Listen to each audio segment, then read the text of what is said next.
Obunachilarimizdan kelgan savol: nega homiladorlikka tayyorlanayotgan ayollar profilaktika maqsadida yod ichib yurish kerak? E'tibor beradigan bo'lsangiz, hozirgi kunda poliklinikaga borgan ayolga, homilador ayolga hamisha yod preparati yozib berishadi shifokorlar.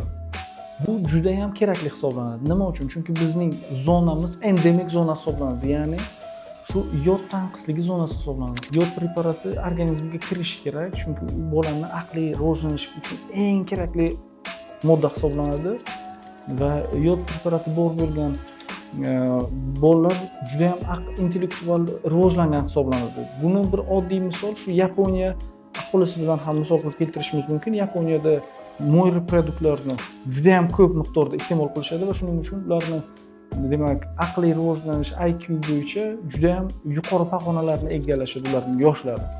Shuning uchun biz ham shuni kompensировать qilish maqsadida albatta bir kunlik kamida 200 mg bo'lgan yod preparatini har bir homiladorga albatta yozib berishimiz kerak.